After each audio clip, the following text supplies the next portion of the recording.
Hey, good morning, everybody. It has been a long time since I have done a vlog, and it's good to be back to video to visit on this. I wish so bad. Excuse me. I wish so bad, that's better, that we could talk back and forth, but you know, I'm sure there was a way, but I don't know how to do it. Anyway,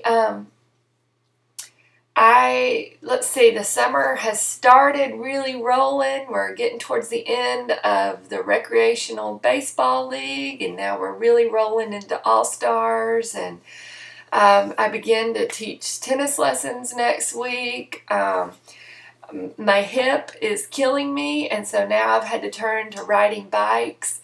I'll probably go to the doctor this next week, something like that, find out what else is going on. Still losing a little bit of weight, not much, but, you know, just doing all that kind of stuff. But I wanted to ask you a question this morning. I'm sorry about not getting this on there yesterday, but time kept on slipping away. Have you ever been the person that is in God's will, but it seems like you've been removed from where the action is, or what you perceive as the action?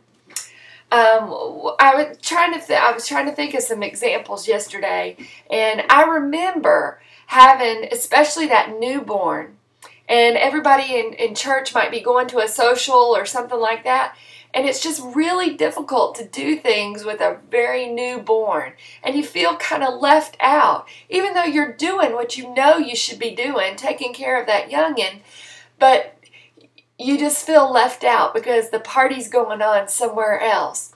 Or how about the lady or man that has an elderly parent living with them, and they really don't have the opportunity to leave because they've got to look after that parent. Or there's just a plethora of different things going on. Maybe you are going through sickness, and your health isn't good, and so that has caused you to stay back and you feel like the party is going on. Or how about those of you that are in ministry and God has you at this place over here, and you feel like everybody else is just blossoming and prospering, and you know, the party's going on somewhere else. You know you're where you're supposed to be, but there's not much fun there. Let me read you something.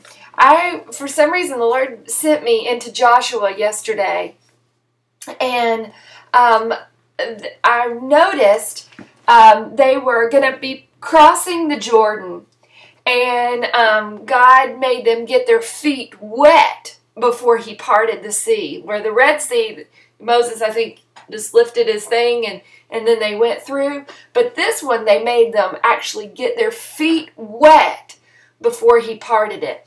So we have, in the end of chapter 3, verse 17, we have the verse, it says, "The priests who carried the Ark of the Covenant of the Lord stood on dry ground in the middle of the Jordan, while all of Israel passed by, until the whole nation had completed the crossing on dry land." Okay, then it kind of backs up a little bit to explain what happens in that crossing. So you've got all the priests in the middle of the Jordan. I don't know if they get their hands raised. I don't know what they're doing. I know they have the Ark of the Covenant. And so they are standing there with the Ark of the Covenant, and all these people, thousands and thousands and thousands of people, Israelites, are passing through on dry ground because the priest in the middle. Okay, now, then Aaron says, I want you to go back to where the priests are standing in the middle of this, and I want you to get 12 stones to represent each of the tribes. Bring them back to this location outside of the Jordan River, and we're going to set them up, and they will forever be a sign to your children and their children and their children that the Lord allowed us to walk through the Jordan on dry ground, and these are the monuments to honor that, or to remind us of that. Okay, now here's my thing. Aaron sends everybody to go get those. The guys, the priest, the guys with the Ark of the Covenant, they are left in the middle of the Jordan the whole time this huge ceremony is going on. And they're having this party, and they're commemorating what God has done. These priests are left in the middle of the Jordan while all this other stuff is going on. And let me read.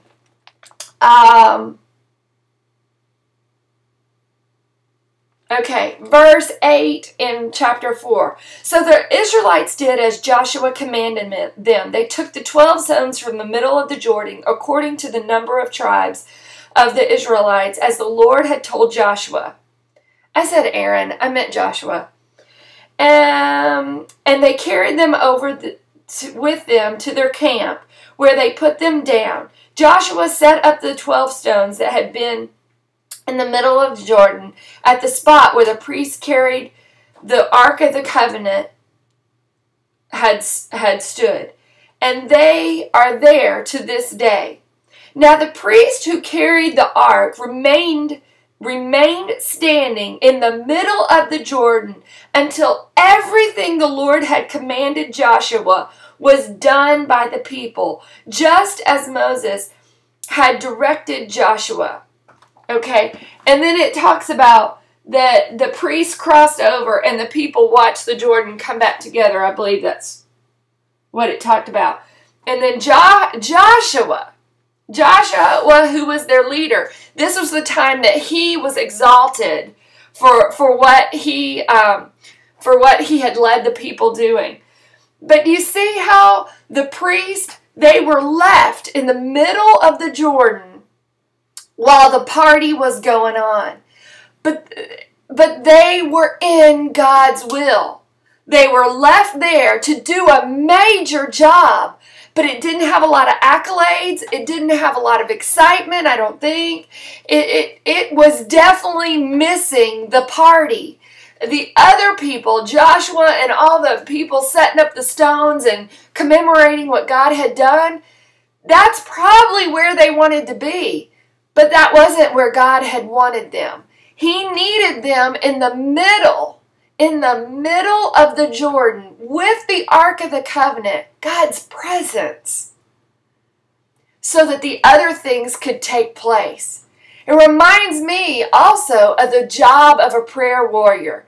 Many times she is left in that closet to pray, to fight those spiritual battles, to lift up and exalt and exhort the Lord, and yet the party's going on somewhere else. Is that where God has you today? I feel like this is a word for me, but I don't feel like it's a word for somebody else today as well. Are you in God's will, but not in the party? You tell me. It's so good to see you again today. I'm sorry that I'm beautiful, but I just got finished riding my bike. So anyway, I hope you have a wonderful day. It's been fun seeing you again. I don't know when you'll see me again, but things are going very well, and I praise the Lord. But I would ask Him to stop the rain. And y'all have a great Father's Day. Love you. Bye.